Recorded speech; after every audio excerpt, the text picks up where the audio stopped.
തിരുമേനി ഒരു അപകട കൽപ്പിച്ചിട്ട് ഞാൻ പറയുന്നത് അവിടെ ഇരിക്കണം. ഇപ്പോൾ ഈ ഡോക്ടർ ജോസ് കൈപ്പള്ളി ആവശ്യമായ കാര്യങ്ങൾ പറഞ്ഞു കഴിഞ്ഞു എന്നുള്ളതാണ് മനസ്സിലാവുന്നത്. മാന്തളൂർ സെന്റ് തോമസ് യാക്കോബായ സുറിയാനി പള്ളിയുടെ ശതോത്തര ജൂബിലി കഴിഞ്ഞ ജൂലൈയിൽ സമാപിച്ചു.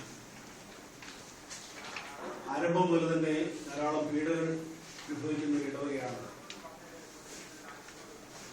പള്ളി സംബന്ധമായ നിരവധി കേസുകളുണ്ടായിരുന്നു. കേസുകളെല്ലാം 2012 ജനുവരി മാസത്തിൽ കോടതി തീർപ്പാക്കി. ആ കോടതി വിധിയിൽ തന്നെ തർക്കവസ്തുക്കളെ കുറിച്ച് പറയുന്നുണ്ട്. പഴയ പൂട്ടിക്കിടക്കുന്നതായ ദേവാലയം ഉൾപ്പെടെ ഒന്നായിട്ട് നിന്നിരുന്നതായ കാലത്ത് സമ്പാദിച്ചതായ സ്വത്തുക്കൾ മുഴുവനും തർക്കവസ്തുക്കളിൽ പെടുന്നതായ ആണ്.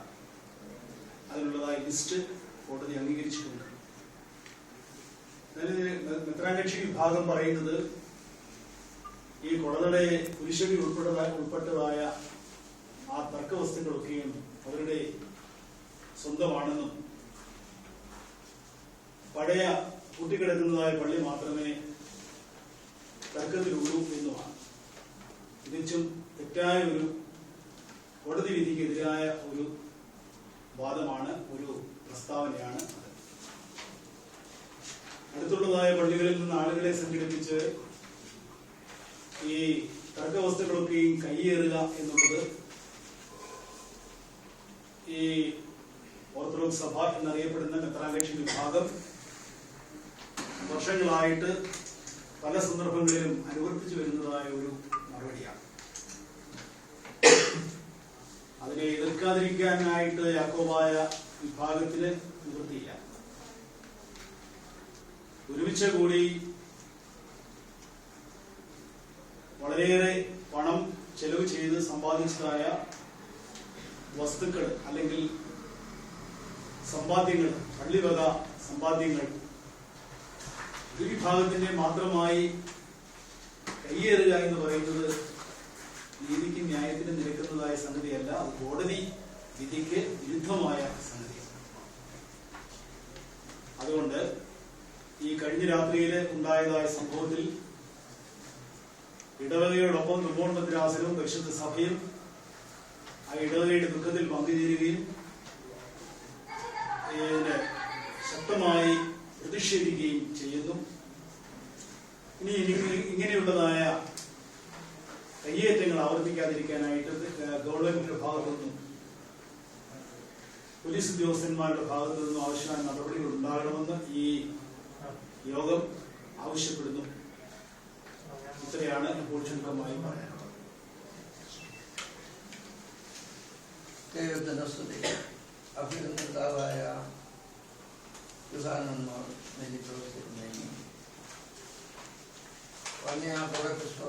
ബഹുമാനപ്പെട്ട വൈദികർ, അനുഗ്രഹീതരായ പത്രപ്രതിനിധികളെ, മാധ്യമങ്ങളുടെ പ്രതിനിധികളെ, സഹോദരന്മാർ,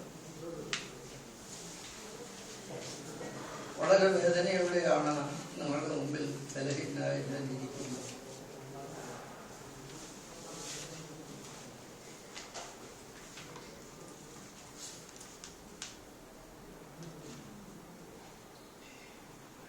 ക്രൈസ്തവ സഭയും അതിന്റെ ശുശ്രൂഷകരും എന്നുള്ള നിലയിൽ നിങ്ങളെല്ലാവരെയും സന്തോഷത്തോടെ കാണുകയും നിങ്ങളെ സ്വീകരിക്കുകയും ആദരിക്കുകയും സൽക്കരിക്കുകയും ചെയ്യുന്ന സന്നദ്ധയാണ് എനിക്കുള്ളത്. എന്നാൽ ഇന്ന് മറിച്ചൊരനുഭവത്തിലാണ് ഞാൻ നിങ്ങളുടെ മുമ്പിൽ കൊണ്ടുവരുന്നത്. തെക്കൻ പ്രദേശത്ത് സത്യവിശ്വാസികൾ പാത്രികീസ് പക്ഷക്കാർ ചുരുക്കമാണ്. ചുരുക്കമായതുകൊണ്ടല്ല, വളരെ ആളുകൾ നിഷ്പക്ഷമതികളായി നിൽക്കുന്നുണ്ട്. പുതുപ്പള്ളി പള്ളിയുടെ വകയിൽ നിന്ന് 500ഓളം പേരിട്ട് ഒപ്പിട്ട ഒരു അപേക്ഷ എനിക്ക് ലഭിച്ചിരുന്നു ഒരു 1.5 വർഷം മുൻപ്.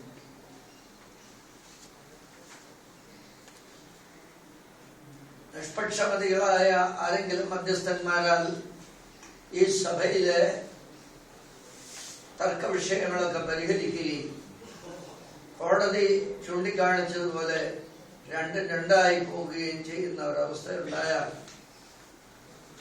സുന്തേരി ഞങ്ങൾക്ക് ശവമടക്കാനുള്ള സൗകര്യം ലഭിച്ചാൽ ഞങ്ങൾ അങ്ങയുടെ കീഴിൽ പാത്രികേസ് പക്ഷത്തേക്ക് ചേരുമെന്ന് അതിനകത്ത് എഴുതിയിട്ടുണ്ട്. ഞാനിവിടുത്തെ ബഹുമാനപ്പെട്ട മുഖ്യമന്ത്രിയോട് ആ വിവരം പറഞ്ഞു. ഞാനിത് പറയുവാൻ കാരണം തെക്കൻ പ്രദേശത്ത് അനവധി ആളുകളുണ്ട്, പാത്രികേസ് പക്ഷത്തോട് അനുഭാവമുള്ളവരും ആ വിശ്വാസമുള്ളവരും. പിന്നെ ശവസംസ്കാരത്തെ പ്രതിയുള്ള ഭയവും വേദനയും ഭാരവുമായതുകൊണ്ടവർ മൗനമായി നിൽക്കുകയാണ്. ന്യൂനപക്ഷമാണ് പാത്രികേസ് പക്ഷം എന്ന് പറഞ്ഞ് അവരെ പീഡിപ്പിക്കുന്ന ഏറ്റവും നീചവും നികൃഷ്ടവുമായ പെരുമാറ്റങ്ങൾ ഇതിനു മുൻപും ഉണ്ടായിട്ടുണ്ട്. ഇപ്പോൾ ബഹുമാനപ്പെട്ട കോടതി പല ഭാഗത്തും സത്യത്തിന് അനുകൂലമായി നിൽക്കുന്നത് കണ്ടപ്പോൾ വിരളി പിടിച്ച് നാലുപാടും അവർ ഓടുകയാണ്. വടക്കൻ പ്രദേശത്തും ഇതൊക്കെ പ്രതിഫലിക്കുന്നു. ഈ അടുത്ത കാലത്തുണ്ടായ കോടതി വിധികളെല്ലാം അവർക്ക് പ്രതികൂലമായിട്ടാണ് വന്നിരിക്കുന്നത്.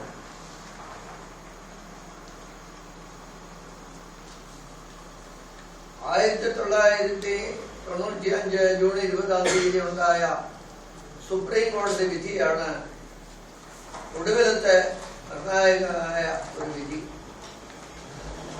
അത് മറച്ചു വച്ച് കള്ളപ്രചരണം നടത്തി രക്ഷപ്രാപിക്കുകയാണ് അവരുടെ രീതി. അവരുടെ ജന്മം അങ്ങനെയാണ്.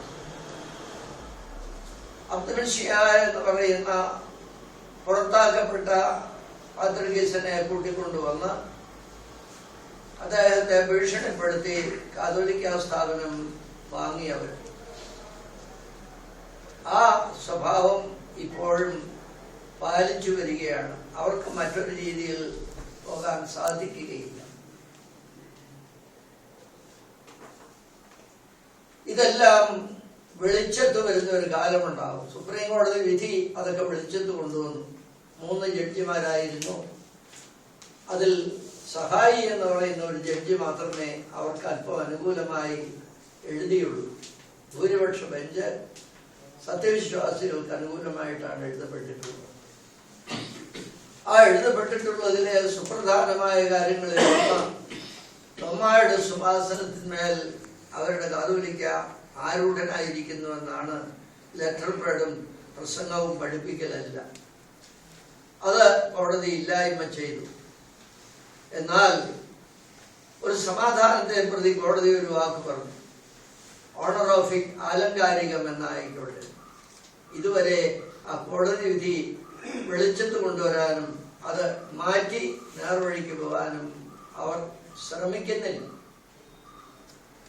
ലോകത്തിലെമ്പാടുമുള്ള ആഗമാന സുറിയാനി ഓർത്തഡോക്സ് സഭയുടെ പരമമേലധ്യക്ഷൻ പരിശുദ്ധ പാത്രികേസ് ബാവയാണെന്നുള്ള വിധി അവർ വെളിച്ചത്ത് കൊണ്ടുവരുന്നില്ല. അവർക്ക് സഹായിയായി വന്ന സഹായി എന്ന ജഡ്ജിയുടെ അനുകൂല റിപ്പോർട്ട് മാത്രമേ അവർ കൊണ്ടുവരുന്നുള്ളൂ. ലോകത്തിൽ ഫുൾ ബെഞ്ചിൽ ഒരു കേസ് വാദം കേട്ടാൽ ഭൂരിപക്ഷ ബെഞ്ച് പറയുന്നതാണ് ശരി. അത് ഉൾക്കൊള്ളാൻ അവർ തയ്യാറാകുന്നില്ല. ഞാൻ ദീർഘിപ്പിക്കുന്നില്ല. മാന്തളിൽ ഇതിനു മുൻപും ആ പള്ളിയുടെ ജൂബിലി ആഘോഷത്തോടനുബന്ധിച്ച് തലേ ദിവസം പാത്രികേസ് കക്ഷിയെ ഏറെ പീഡിപ്പിച്ച ഒരു സംഭവം ഞാൻ ഓർക്കുന്നു. അന്ന് അതിന് പ്രതിപകരം ചെയ്യാനോ അല്ലെങ്കിൽ ഗവൺമെന്റ് അവരെ ശിക്ഷിക്കാനോ തയ്യാറായിരുന്നെങ്കിൽ ഇന്ന് ഈ ഗേറ്റ് നമ്മുടെ കവാടം നശിപ്പിക്കുകയില്ലായിരുന്നു. ഇവിടുത്തെ ഗവൺമെന്റിന്റെ തണലിലാണ് മെത്രാകക്ഷികളിലെല്ലാം ചെയ്യുന്നത്. യാതൊരു സംശയവുമില്ല. എന്ത് ചെയ്താലും ചോദിക്കാൻ ആളില്ലാത്ത ഒരവസ്ഥയാണ് ഇപ്പോൾ ഈ കേരളത്തിൽ.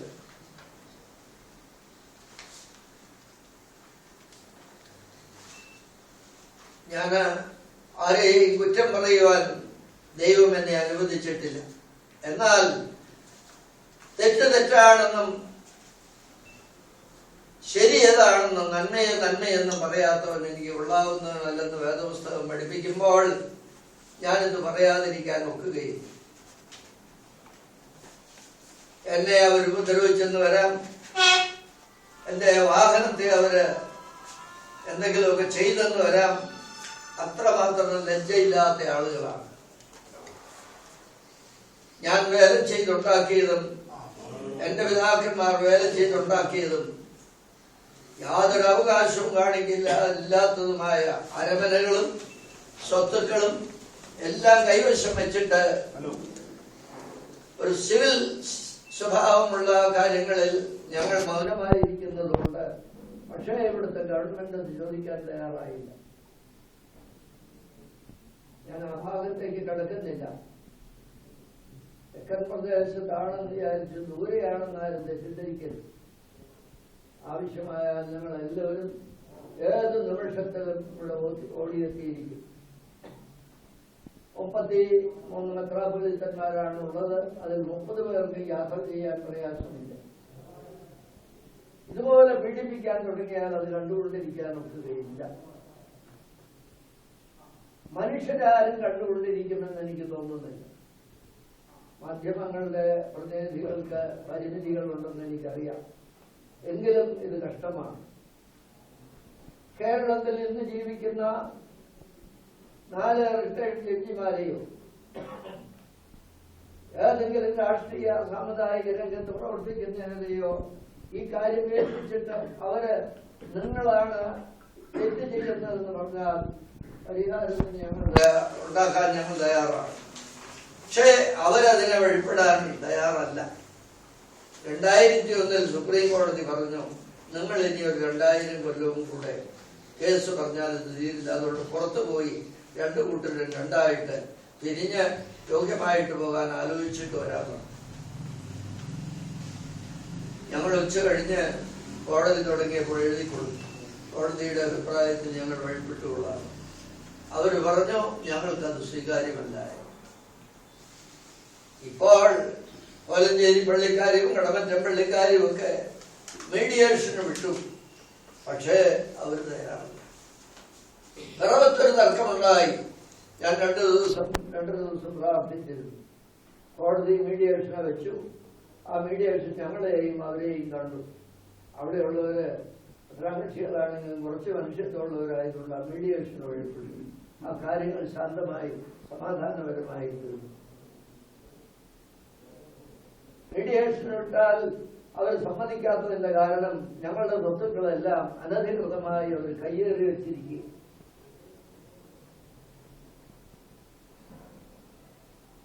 പ്രധാനപ്പെട്ട പത്രപ്രതിനിധികളോട് മാധ്യമങ്ങളുടെ സഹോദരങ്ങളോട് നേതാക്കന്മാരോട് അപേക്ഷിക്കാനുള്ളത്, നിങ്ങൾ സത്യമേതാണെന്ന് അന്വേഷിച്ച് അതനുസരിച്ച് റിപ്പോർട്ട് ചെയ്താൽ അതായിരിക്കും ഞങ്ങൾക്ക് ലഭിക്കാവുന്ന ഏറ്റവും വലിയ സഹായം.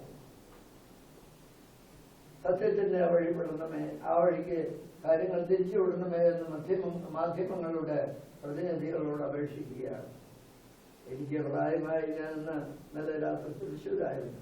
അവിടുന്ന് ഉത്തരതൃശ്ശൂർ ഇവിടെ വന്ന കാര്യങ്ങളൊക്കെ ചെയ്യുന്നു. ഒത്തിരി സംസാരിക്കാൻ കഴിയില്ല. എന്തെങ്കിലും കാര്യങ്ങൾ ഈ 85കാരനോട് ചോദിക്കാനുണ്ടെങ്കിൽ ചോദിച്ചാൽ അറിയാവുന്ന കാര്യങ്ങളാണെങ്കിൽ മറുപടി പറയാം. ഈ പള്ളിയുടെ കവാടം റബ്ബർ തടി കയറ്റി വന്ന ലോറി ഇടിച്ചാണ് താഴ്ന്നതെന്നാണല്ലോ അവിടെ നിന്ന് നമുക്ക് കിട്ടിയിരിക്കുന്ന റിപ്പോർട്ട്. റബ്ബർ തടി കയറ്റി വന്ന ലോറി ഇടിച്ചാണ് പള്ളിയുടെ ഈ ആർച്ച് താഴ്ന്നതെന്നാണ് നമുക്ക് അവിടെ നിന്ന് കിട്ടിയിരിക്കുന്ന വിവരം. ഞങ്ങൾ അന്വേഷിച്ചത് നമുക്ക് അങ്ങനെയാണ് കിട്ടിയത്.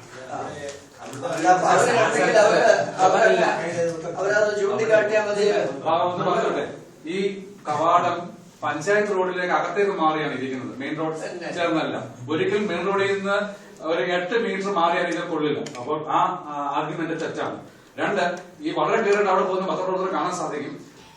എന്തോ ഒരു ഹുക്ക് ഇട്ടിട്ട് ഇതിന് മുകളിൽ പിടിച്ചു വലിച്ച് വണ്ടി വടക്കോട്ട് ചെങ്ങന്നൂർ ഡയറക്ഷനിൽ പോയി ആ ഡയറക്ഷനാണ് സാധനമെല്ലാം കിടക്കുന്നത്. ഇലക്ട്രിസിറ്റി ഓഫീസിലാണ് ഇത്രയും കാലം ചെയ്തത്.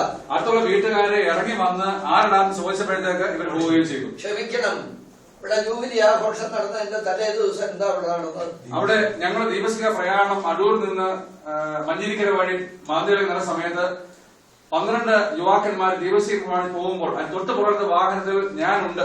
ഈ 12 കുട്ടികൾ പോകുന്നതിന് മുമ്പിൽ അവരുടെ പള്ളിയുടെ അവിടെ നിന്ന് അവരുടെ വികാരി അച്ഛന്റെ നേതൃത്വത്തിൽ കല്ലെറിഞ്ഞ് ദീപശിഖാണ്. പക്ഷെ ദൈവം സഹായിച്ചു, ദീപശിഖ കൊണ്ടില്ല. കൊണ്ടത് 12 SI അലക്സാണ്ടർ തങ്കൻ സാറിന്റെ പുറത്താണ് കൊണ്ടത്. എന്റെ കണ്ണുകൊണ്ട് ഞാൻ കണ്ടതാണ്. കാരണം എന്റെ വാഹനം തൊട്ട് പുറകിലാണ് ഞാൻ കണ്ടത്. ഞാൻ എന്റെ കുടുംബമായിട്ട് വണ്ടി കാണും. അല്ല, ഇതിപ്പോ ഈ കവാടം തകർക്കുന്നതായിട്ട് ആരെങ്കിലും കണ്ടോ? തകർക്കുന്നത് കണ്ടു. എന്തുകൊണ്ടാണ് തകർക്കുന്നത്?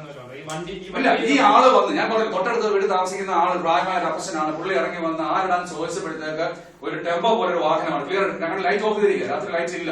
ഒരു വാഹനം പോകുന്നതായിട്ട് മാത്രമേ കണ്ടുള്ളൂ. അതുകൊണ്ട് എങ്ങനെയാണ് ഇത് പൊളിച്ചത് എന്നാണെന്ന് പറയാൻ പറ്റത്തില്ല. പക്ഷെ അവിടെ വന്ന് മനസ്സിലാകുമ്പോൾ അറിയാം, ഈ കുറിയുള്ള ബോർഡില് നടുക്കൊരു വലിയ ഹോള് വീട്ടുണ്ട്. അപ്പൊ എന്തോ ഒരു ബുക്ക് പോലെ സാധനം ഇട്ട് വലിച്ച് പടപ്പെട്ട് പോയിരിക്കും.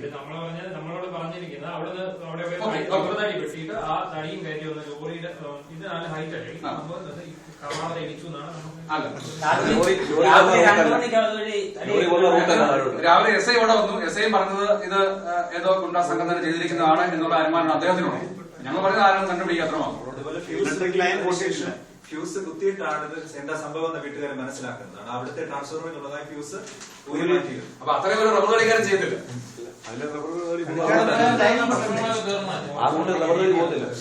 തീർന്നു എന്ന് പറയാൻ പറ്റത്തില്ല. ഈ കവാടം MC റോഡിൽ നിന്ന് അങ്ങോട്ട് പോകുമ്പോ ഇടത്തോട്ട് മാറി അതിന്റെ ഒരു കാല് ഞങ്ങളുടെ കുരിശടിയുടെ ആ ഭാഗത്ത് നമ്മുടെ സ്ഥലത്തും മറുഭാഗം ഞങ്ങളുടെ വിഭാഗത്തിൽപ്പെടുന്ന ഒരു വിശ്വാസിയുടെ സ്ഥലത്തുമാണ്. ഈ മറ്റേ MC റോഡോട് വാഹനം പോകുന്നതിനോ അതുപോലെ യാതൊരു കാര്യത്തിനും ഒരു തടസ്സവും ഇല്ലാതെ കാലാകാലങ്ങളായിട്ട് നിൽക്കുന്നതാണ്. അത് തന്നെയല്ല, ഒരു വിവരം കൂടെ ഞാൻ സത്യം കൂടെ നിങ്ങളുടെ ശ്രദ്ധയിൽപ്പെട്ടു. മാന്തൃ സെന്റ് തോമസ് യാക്കോബായ സുറിയാനിപ്പള്ളി എന്നുള്ള പള്ളി അല്ലാതെ അവിടെ ഒരു ഓർത്തഡോക്സ് പള്ളി ഇന്ന് വരെ ഉണ്ടായിട്ടില്ല. പിന്നെ രേഖയില്ല. മാന്തൃ യാക്കോബായ സുറിയാനിപ്പള്ളി എന്നുള്ളതിന് രേഖയുണ്ട്, റെക്കോർഡുണ്ട്, തെളിവ് ഞങ്ങളുടെ കയ്യിലുണ്ട്. ഓർത്തഡോക്സ് പള്ളി ഈ കവാടം നേരെ ഒരു റോഡുണ്ടല്ലോ, ഈ കവാടത്തിന് കൂടി ഒരു റോഡുണ്ട്.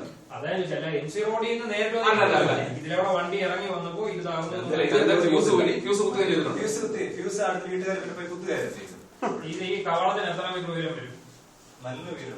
കാരണം അതുവഴി സ്ഥിരം ഇങ്ങനെ കൊണ്ടുപോകുന്ന ലോറികൾ പോകുന്നു. മാത്രമല്ല, ജൂബിലി ആഘോഷത്തില് ശ്രേഷ്ഠ കാതലിക ഉൾപ്പെടുന്ന ആൾക്കാര് ഹംസരഥത്തിലാണ് ആ വഴി ഇറങ്ങിപ്പോയത്. ഹംസരഥം നിങ്ങൾക്ക് അറിയാം, നല്ല പൊക്കത്തിലുള്ളതാണ്. അതും അതിന് മുകളിൽ മുട്ടിയിട്ടില്ല. രണ്ട് വണ്ടിക്ക് ഒരേ സമയത്ത് കയറി പോകാനുള്ള ക്ഷമിക്കണം, ഈ ഉറങ്ങുന്ന ഒരാളെ വിളിച്ചെഴുന്നേൽപ്പിക്കാൻ എളുപ്പമാണ്. ഉറക്കം നടിച്ചിടുന്നാൽ സാധിക്കുകയല്ലോ. ഇവിടെ കഴിഞ്ഞ കാലത്ത് മെത്രാകക്ഷികൾ എന്തെല്ലാം ചെയ്തിട്ടുണ്ട്. ഇപ്പോൾ വേറൊരാൾ അവിടെ വന്ന് മറ്റു സമുദായക്കാരംഗങ്ങളുള്ളവരെല്ലാം പള്ളിയിൽ ആരാധനയ്ക്ക് വരികയും വഴിപാട് കൊടുക്കുകയും പെരുന്നാളിൽ പങ്കുചേരുകയും ചെയ്യുന്നു. ഇവരല്ലാതെ വേറെ ആരും അവിടെ ഒന്നും ചെയ്യാൻ സാധിക്കുകയില്ല. അങ്ങനെ ആരെങ്കിലും വന്നോ ചെയ്തുവെങ്കിൽ അവർക്കും കൂടെ ഉത്തരവാദിത്തമുണ്ട്. നാട്ടിൽ പൊതുജനങ്ങൾ ആരാധനയ്ക്ക് ഉപയോഗിക്കുന്ന ഒരു സ്ഥലത്ത് ആശുവും നഷ്ടവും വന്നപ്പോൾ അത് വെളിച്ചത്ത് കൊണ്ടുവരുവാൻ ഞങ്ങളെല്ലാം കൂടുതൽ ഉത്തരവാദിത്തമാണ്.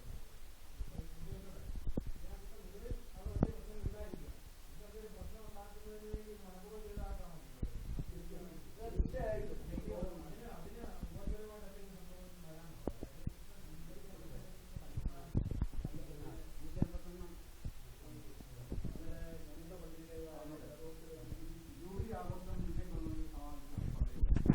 അതിന് ബദലായിട്ട് 150 വർഷം കഴിഞ്ഞ് ജൂലൈ കഴിഞ്ഞതാണ്. ഈ ഡിസംബറിൽ അവരൊരു ജൂബിലി ആഘോഷം പ്ലാൻ ചെയ്തിരിക്കുക മെത്രാൻ കക്ഷികൾ. അന്ന് ഞങ്ങളുടെ കളക്ടർ പറഞ്ഞിരുന്നു, തർക്ക വസ്തുവിൽ ദീപശിഖയുമായി പ്രവേശിക്കരുത്, പള്ളിയിൽ കയറരുത് എന്ന് പറഞ്ഞു. തർക്ക പള്ളി കൂട്ടി കിടക്കുക. കളക്ടർ പറഞ്ഞത് ഞങ്ങൾ അതുപോലെ പാലിച്ചു. ഞങ്ങൾ തർക്ക വസ്തു ഉൾപ്പെടുന്ന ആ പള്ളിയിൽ ഞങ്ങൾ പ്രവേശിച്ചില്ല. ഇപ്പോൾ ഇവരുടെ ആവശ്യം ഒരു വഴക്കുണ്ടാക്കി ബഹളം ഉണ്ടാക്കി ഈ പള്ളി തുറന്ന് ഇവർക്ക് അതിനകത്ത് കയറണം. ഇതാണ് അവരുടെ ഉദ്ദേശം. ഇതാണ് ഒന്ന്. രണ്ടാമത്തെ കാര്യം, ഇപ്പൊ വരുന്ന ചില കോടതി വിധികൾ ശ്രേഷ്ഠ ബാബ പറഞ്ഞതുപോലെ എല്ലാം അവർക്ക് എതിരായിട്ട് വന്നുകൊണ്ടിരിക്കുക. ഈ പള്ളിയെ സംബന്ധിച്ച് ഒരു വിധി ഓൾറെഡി കോടതി നിൽപ്പുണ്ട്. കഴിഞ്ഞ ദിവസം കൂടിയ സിറ്റിംഗില് ജഡ്ജി പറഞ്ഞത് ഇത് തള്ളിക്കളയുന്ന രീതിയിലാണ്. അപ്പൊ കോടതി വിധി അവർക്കെതിരായി വരും. തികച്ചും ഈ ഭൂമിയും തർക്കവസ്തുക്കളും ആദ്യം ഏറ്റെടുക്കുന്ന ഒരു അവസ്ഥ വന്നപ്പോൾ അതിൽ നിന്നൊക്കെ ശ്രദ്ധ തിരിച്ചുവിടുന്നതിന് വേണ്ടി അണികളെ പിടിച്ചു നിർത്തുന്നതിന് വേണ്ടിയാണ് ഇക്കാര്യം ചെയ്യുന്നത്. ഇതിനോടൊപ്പം ഒരു കാര്യം പറഞ്ഞിട്ടുണ്ട്. ഇന്നലെ ഞങ്ങളുടെ പള്ളിയിലെ യൂത്ത് അസോസിയേഷന്റെ പ്രവർത്തകർക്കെല്ലാം വീട്ടിലേക്ക് മൊബൈലിലും വിളിച്ചിട്ട് വധഭീഷണിയാണ്. നിങ്ങൾ പുറത്തിറങ്ങാൻ കാല് വെട്ടിക്കളയും, കൊന്നു കളയുന്നത്. ഒരു യുവാക്കന്മാർക്ക് പുറത്തിറങ്ങാൻ പേടിയാണ് ഇപ്പോൾ മാതൃപള്ളിയില്. ഇതാണ് ഇവിടെ ജനാധിപത്യം എന്ന് പറയുന്നത്. ഇത് ഈ പേര് എസ് ഐയോടെ പറഞ്ഞപ്പോ അയാൾ കൈ വളർത്തുക. ഞാൻ ഈ മാധ്യമങ്ങളുടെ നേതാക്കളോട് ഒരു അപേക്ഷ പറയുകയാണ്. നമ്മളിവിടെ ഇരുന്നിങ്ങനെ തർക്കിച്ച് ഈ കാര്യങ്ങൾ എന്തെങ്കിലും തീർക്കാം എന്ന് വിചാരിച്ചാൽ അത് ഒരു പരിഹാരം ഉണ്ടാവില്ല. ഇവിടെ മാധ്യമങ്ങളുടെ പ്രതിനിധികളായ ബഹുമാന്യർക്ക് എപ്പോഴും വരാവുന്ന രീതിയിൽ ഒരു ഓഫീസ് തുറക്കുക. ചെലവെല്ലാം ഞങ്ങൾ വഹിച്ചോളാം. 4 മധ്യസ്ഥന്മാരെ മാധ്യമങ്ങളുടെ പ്രതിനിധികളുടെ നേതൃത്വത്തിൽ വെക്കുക.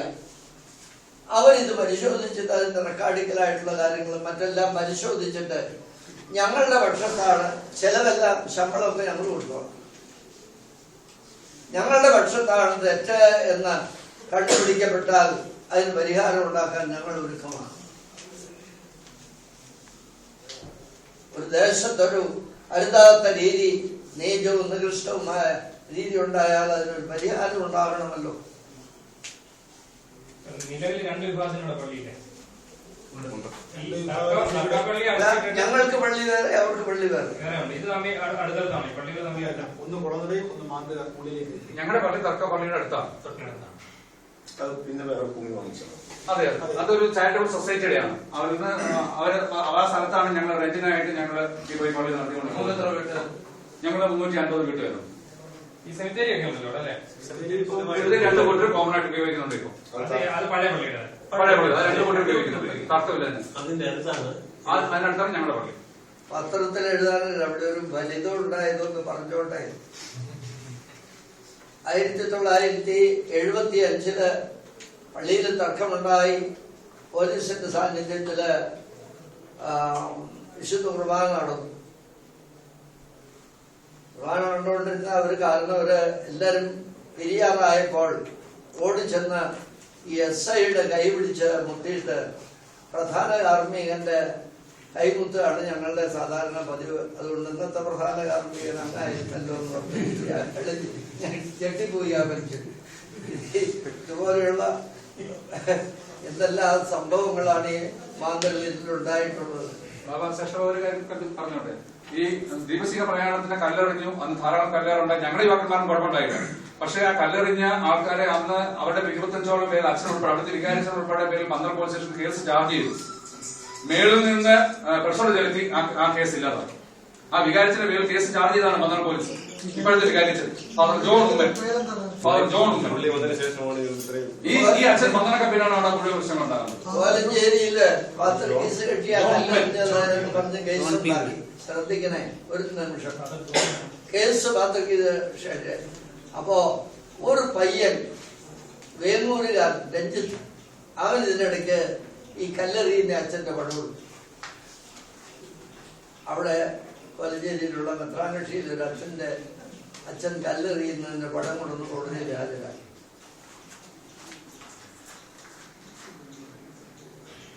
എത്ര കഷ്ടമാണ്. ഈ ഇങ്ങനെ തമ്മില് ഇത്ര പ്രശ്നം ഉണ്ടായിട്ടും ഗവൺമെന്റ് സംസ്ഥാന സർക്കാർ നിങ്ങളുടെ ഈ സഭാതലത്തെ ഈ നിങ്ങളുടെ കക്ഷിയോട് തീർത്തും ഒരു അവഗണനാപരമായ നിലപാടാണെന്ന് നിങ്ങൾക്ക് അഭിപ്രായമുണ്ടോ?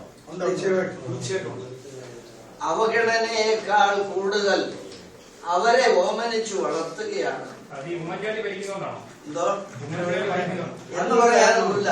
ഉമ്മൻചാണ്ടി ഒരു നല്ല മനുഷ്യനാണെന്നാ പറയുന്നത്. പക്ഷെ ഭാവകക്ഷികൾക്ക് അനുഭവം മറിച്ച എന്റെ വലിയ സ്നേഹിതനാണ്.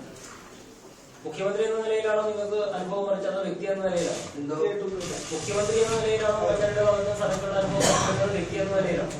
ഏതായാലും പാത്രക്കീസ് പക്ഷത്തിലൂടെ ജീവിക്കാൻ പ്രയാസമായിട്ടുണ്ട്. ഇപ്പോ സംസ്ഥാന സർക്കാർ നടപടികൾ തീർത്തും സഭയ്ക്ക് എതിരായിട്ടാണെന്നാണ്.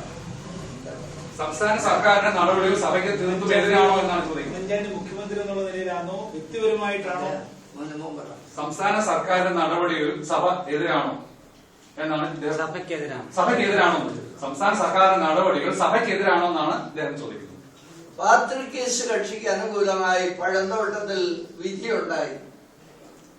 വിധിയുണ്ടായതിന്റെ 3 ദിവസം മുമ്പ് അവരുടെ സാധനങ്ങളൊക്കെ പള്ളിയിൽ നിന്ന് എടുത്തുകൊണ്ട് പോയി. പക്ഷേ വിധിയുണ്ടായി അത് അന്ന് ഒരു ശവസംസ്കാരം നടത്താനായിട്ട് ചെന്നു. അവിടെ വലിയ ബഹളമാണെന്ന് പറഞ്ഞ് ഞാൻ ചെന്നപ്പോ ഒരു 1ാമത്തെ മുറ കഴിഞ്ഞ് ഒരു ലാത്തിച്ചാർജ്, ഒരു തിരുമേനിയുടെ വെള്ളയ്ക്ക് അടികൊണ്ടു. ഒരു ലീല എന്ന് പറയുന്ന സ്ത്രീയുടെ 2 കാലും ഒടിഞ്ഞു.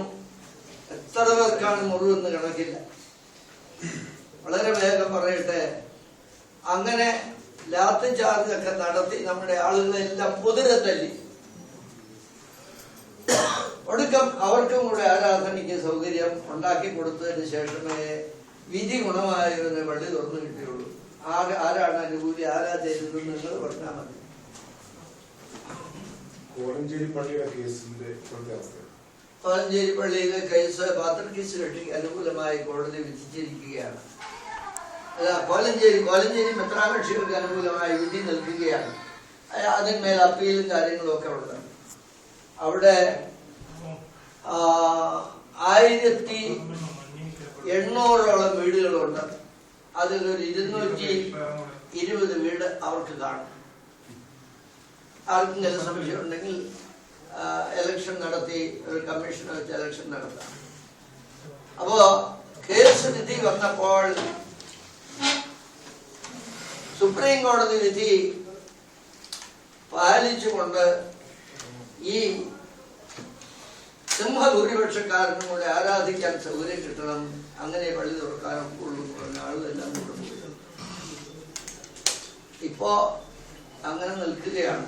അപ്പോഴാണ് കടമറ്റത്ത് പാത്രിക് കേസ് കക്ഷിക്ക് അനുകൂലമായിട്ട് വിധിച്ചത്.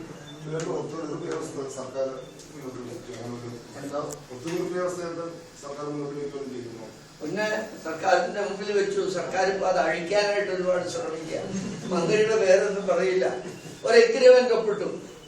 കേട്ടാൽ നിങ്ങൾ അത്ഭുതം തോന്നും. എഗ്രിമെന്റ് ഇതാണ്: പഴയ പള്ളി ന്യൂനപക്ഷക്കാരനെടുക്കും, അവൻ അനുകൂലമാണല്ലോ വിധി നിൽക്കുന്നത്. അതിന്റെ നേരെ എതിർവശത്ത് കിടക്കുന്ന 80 സെന്റ് സ്ഥലം വാങ്ങി തരും പാത്രിക് കേസ് കക്ഷിക്ക്. 5 കോടി രൂപ പള്ളിയുടെ കോടതി കിടക്കുന്ന 5 കോടി രൂപയും തരും പള്ളി പണിയാൻ പാത്രിക് കേസ് പക്ഷത്തിന്. അത് എഴുതിയെല്ലാം കൊണ്ടുവന്നു. ഞാൻ പ്രാർത്ഥനായജ്ഞത്തിലാണ്. എല്ലാവരും കൂടെ വന്ന് എന്നെ നിർബന്ധിച്ചു. ഞങ്ങളുടെ ആളെല്ലാം എതിർത്തു. പക്ഷേ ഒരു കാര്യമുണ്ടായാൽ പരിഹാരം ഉണ്ടാകണമല്ലോ എന്നുള്ളതുകൊണ്ട് ഞാൻ ആ എഗ്രിമെന്റിൽ ഒപ്പിട്ടു. പാത്രിക് കേസ് പക്ഷത്തെ സിനോഡ് സെക്രട്ടറി, സമുദായ സെക്രട്ടറിയൊക്കെ വാവിട്ട് നിലവിളിച്ചു. ആ എഗ്രിമെന്റ് ഇപ്പോഴും നടപ്പാക്കാൻ ഞങ്ങൾ തയ്യാറാണ്. എന്നാൽ ഒരു മന്ത്രി അവിടുത്തെ ഒരു പ്രമാണിയുടെ വീട്ടിലേക്ക് എന്നെ വിളിച്ചു. എല്ലാവരും എന്റെ സ്നേഹിതരാണല്ലോ, അങ്ങനെയാണല്ലോ. ഉമ്മൻചാണ്ടി എന്റെ ഏറ്റവും വലിയ സ്നേഹിതൻ. ഞാൻ അവിടെ ചെന്നപ്പോ ഈ എഗ്രിമെന്റ് ഒന്ന് മാറ്റി എഴുതി വേറൊരു പ്ലാനും കൊണ്ടുവന്നു. എനിക്ക് കുറേ സംഖ്യയും തരാന്ന് പറഞ്ഞു. ഞാൻ പറഞ്ഞ പരിപാടി നടത്തില്ല, ഞാൻ വിൽക്കാനല്ല. സർക്കാർ വഞ്ചിക്കുകയാണ്. ആ എഗ്രിമെന്റ് നടപ്പായിട്ടില്ലെന്നേ. ഇപ്പോൾ ഏറ്റവും അവസാനം ഈ കോടതി ഒരു മീഡിയേഷൻ കമ്മിറ്റി വെച്ചു. നല്ല പ്രാവശ്യം അതുകൂടി മറുഭാഗം വന്നില്ല. ഒപ്പുവെച്ച കരാറ് നടപ്പാക്കാൻ തയ്യാറാണ്. ഈ ഒപ്പുവെച്ച കരാറ് ഒപ്പുവെച്ച കരാറ് നടപ്പാക്കാൻ തയ്യാറാണ്. നടപ്പാക്കേണ്ടത് ഗവൺമെന്റ് അല്ലേ? ഗവൺമെന്റിലെ കോടതി അല്ല, ഗവൺമെന്റ് ആണ് ഇത് ഒപ്പുവെപ്പിച്ചത്. ഗവൺമെന്റ് അത് നടപ്പാക്കേണ്ടത്. ഈ ലോകത്തിൽ നടന്നതിൽ ഏറ്റവും വലിയ വഞ്ചനയാണ്. എനിക്ക് 85 വയസ്സായി. ഒപ്പിടരുത് എന്ന് പറഞ്ഞ സമാധാനത്തിന് വേണ്ടി ഞാൻ ഒപ്പിട്ടത്. പക്ഷേ ഇന്ന് അത് നടപ്പാക്കാൻ തയ്യാറല്ല. മന്ത്രി അനൂപ് ജാക്കബിന്റെ സാന്നിധ്യം ഗുണകരമാണ്. എന്തോ മന്ത്രി അനൂപ് ജാക്കബിന്റെ ഉണ്ട്. ചോദ്യം അല്ല, അദ്ദേഹം എന്താ പറയാ, ചോദ്യം മന്ത്രി അനൂപ് ജാക്കബ് ഉണ്ട്. അദ്ദേഹത്തിന്റെ സാന്നിധ്യം മന്ത്രിസഭയിൽ ഈ സംഭവത്തിന് ഒരു പരിഹാരം ഉണ്ടാക്കാനുള്ള ഒരു വഴിവെക്കത്തില്ലേ? അത് ഏറ്റവും ഇളയവനാണ്. മന്ത്രിമാരിൽ ഏറ്റവും ഇളയവനാണ്. അപ്പൊ നമുക്കറിയാമല്ലോ അതിനകത്ത് എന്തുമാത്രം സ്വാധീനം ചെലുത്താൻ കഴിയും എന്നൊക്കെ. ബാബായെ വിളിച്ച ഈ തിരുത്താൻ പറഞ്ഞ മന്ത്രിയുടെ പേരെന്ന് പറയും. അതല്ലേ മന്ത്രി എന്ന് പറഞ്ഞത്. അല്ല, ഇത്രയും ജനങ്ങളെ വഞ്ചിക്കാനായിട്ട് ബാബായെ തന്നെ വിളിച്ചിട്ട് ഒരു ഡോക്യുമെന്റ് തിരുത്താൻ പറഞ്ഞ അത്ര ഒരു മന്ത്രി കേരളത്തിലുണ്ടെങ്കിൽ അത് പൊതുജനം അറിയണ്ടേ? അതിനേക്കാൾ നല്ലത് ഞാൻ പോയി വല്ല പൈസ കഴിച്ചു.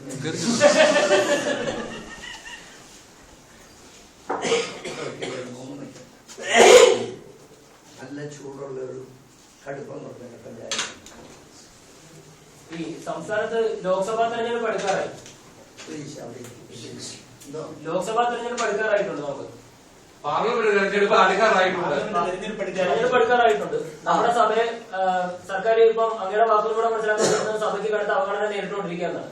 അപ്പൊ ഈ ഒരു ഇതില് സഭാ മക്കൾ എങ്ങനെയായിരിക്കും ഇനി വരുന്ന ലോക്സഭാ തെരഞ്ഞെടുപ്പിൽ പ്രതികരിക്കാൻ പോകുന്നത്? അല്ല, അപ്പൊ ഈ കാര്യങ്ങൾക്കൊക്കെ ഇതിനിടയ്ക്ക് എന്തെങ്കിലും അത്ഭുതം ദൈവം പ്രവർത്തിക്കുക. അതുകൊണ്ട് ഇപ്പോഴേ തുടങ്ങി അതിനു വേണ്ടി ഞങ്ങൾ തീരുമാനമൊന്നും എടുത്തിട്ടില്ല. ഏതായാലും തിന്മ ചെയ്തവൻ അതിന്റെ അനുഭവം അവന് കിട്ടാതിരിക്കുകയില്ല. ഇരുവിഭാഗങ്ങളും പറയുന്ന ഒരു വിഷയം ഈ കോടതി വിധി അനുസരിച്ച് പ്രവർത്തിക്കുന്നു. വിധി അനുകൂലമായിട്ട് വരുമ്പോൾ ഓരോ വിഭാഗം നിൽക്കുകയും വിധിക്കെതിരെ രംഗത്ത് വരുന്ന ഒരു കാഴ്ച രണ്ടു ഭാഗത്തുനിന്നും കണ്ടുവരും. ഈ പ്രശ്നം പരിഹരിക്കാതെ പോകുന്ന ഒരു വിഷയമല്ലേ? അതിനാണ് 2001 സുപ്രീം കോടതി പറഞ്ഞത് ഇത് മധ്യസ്ഥതയ്ക്ക് വിടണം. അതിനുശേഷം 2010 ഹൈക്കോടതി പറഞ്ഞു വിടണം. 3ാം പ്രാവശ്യം ഹൈക്കോടതി വീണ്ടും പറഞ്ഞു ഇരുഭാഗക്കാരും 4 മധ്യസ്ഥന്മാരെ വെച്ച് എഴുതി ഇങ്ങോട്ട് തന്നാൽ ഞങ്ങൾ അവർ വഴിക്ക് അതിനൊക്കെ പരിഹാരം ഉണ്ടാക്കിക്കൊള്ളാം. അതിൽ നിന്ന് ഒഴിഞ്ഞു മാറിയത് മിത്രാങ്കക്ഷികളാണ്, ഞങ്ങളല്ല. ഇതിനേക്കാൾ നല്ലൊരു സൊല്യൂഷൻ വേറെ എവിടെയാ ഉള്ളത്? അതിനവര് വരില്ല. കാരണം അത് വരുമ്പോ അവര് പലയിടത്തുനിന്ന് ഇറങ്ങി മാറേണ്ടി വരും, ഒരുപാട് വിട്ടുകൊടുക്കേണ്ടി വരും. മാത്രവുമല്ല, രണ്ടു ഭാഗവും യോജിച്ച് അങ്ങോട്ട് പിരിയാൻ തുടങ്ങിയാൽ അവരുടെ കൂട്ടത്തിൽ നിന്ന് ഒരുപാട് ആളുകൾ കൂടും. ഇവിടുന്ന് ഒരൊറ്റ മനുഷ്യൻ അങ്ങോട്ട് പോയി. അതിന് ഒരു ശ്രമം ചെയ്തോ, ആ ഓഫീസ് തുറന്നോ, അതിന്റെ റെന്റ് എല്ലാം ഞാൻ മുൻകൂട്ടി ഞാൻ കൊടുത്തോ, അതിന് വെക്കുന്ന അഡ്വക്കേറ്റ്സിനുള്ള ശമ്പളവും എല്ലാം ഞാൻ കൊടുത്തു. 534 കേസുണ്ട് എന്റെ പേര്. എങ്ങനെ ഒരു സ്റ്റേജിൽ കയറി പ്രസംഗിക്കാൻ നോക്കും ഇങ്ങനെ സഹോദരന്റെ പേരിൽ ഈ കേസുകളെല്ലാം കൊടുത്തേക്ക്? വലിയ പലക്കരുത.